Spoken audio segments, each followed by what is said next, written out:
When a Catholic priest walked out of this house, he told the family one thing: whatever is inside doesn't want any of you to leave alive. This wasn't a warning from a movie. This wasn't fiction. It was the real statement given to a terrified family in New York after months of violent paranormal activity that nearly destroyed them. And everything you're about to hear actually happened. This is the true story of the Hinsdale House.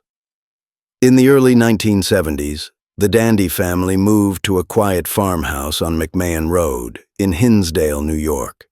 Surrounded by forests and hills, the home looked peaceful, safe, normal. But within days, the family realized something was terribly wrong inside the house. It started small, footsteps upstairs, slow, dragging, heavy footsteps, even when everyone was downstairs. Phil, the father, searched the entire second floor, every room, every closet, every window. There was no one there, and yet the footsteps continued, night after night. Then the Dandys began seeing things. Clara, the mother, would look toward the woods and see a woman in a long white dress, standing completely still, staring at the house. She appeared multiple times. Same place, same posture, same blank expression. When Clara blinked, the woman would vanish. The children reported seeing a young boy inside the house. He never spoke, never moved. He just stared with an empty expression and disappeared when anyone looked directly at him. At this point, the family began to accept something horrifying. They weren't alone in this house. Strange sounds took over the nights. The family heard church bells, echoing from somewhere far away, but the nearest church was miles from the home.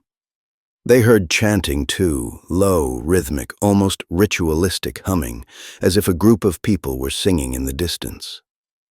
But when Phil went outside to check, the woods were silent, dark, empty. The chanting always came from nowhere, and it always stopped the moment he stepped outside. Eventually, the presence inside the house turned violent. Kitchen chairs flipped over on their own, tables shifted while the family was sitting at them, doors slammed with enough force to crack the wooden frames. The Dandy children complained of cold hands grabbing their legs or shoulders, a force pulling at their clothes when no one was behind them. One of the daughters would suddenly go into a trance. She would stare at the wall, unblinking, unresponsive, as if something had taken over. The family dog refused to enter the house. It would sit outside, growling at the open doorway, trembling, eyes fixed on something the humans couldn't see. It was clear. Something inside the house was getting stronger. Desperate, the Dandys contacted Father Alphonsus Trabold, a respected Catholic priest and scholar. When he entered the house for the first time, he immediately sensed what he called an oppressive presence. He witnessed objects move. He felt sudden cold spots. He admitted he felt like something was watching him. After several visits, he recommended a full cleansing, and then an exorcism of the home. The exorcism was performed in the living room. The family gathered while the priest began the ritual. Almost instantly, the house reacted. The walls vibrated. Lights flickered violently. A thick, heavy pressure filled the room, making it difficult to breathe. But Father Trabold continued, pushing through the ritual until the very end. When it was over, everything went quiet. For 2 weeks, the house was silent. No footsteps, no shadows, no chanting. And then it returned, this time stronger than ever. The Dandy family couldn't tolerate the terror anymore. The attacks, the shadows, the voices, the feeling of being hunted in their own home.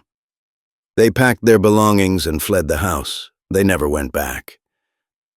But Clara later said that leaving the house didn't end the nightmares. She claimed she could still feel it, watching her, even years later. Today, the Hinsdale house still stands. Paranormal researchers visit it regularly, and almost every team records something strange. EVPs of voices whispering, shadow figures moving across doorways, temperature drops of nearly 20 degrees in seconds, and knocks, the same triple knocks the dandies heard. No one has ever explained what happened inside that farmhouse. No confirmed deaths, no murders, no official tragedies, but whatever lived there never left. And even after 50 years, the Hinsdale house remains one of the most disturbing, unexplained hauntings in America.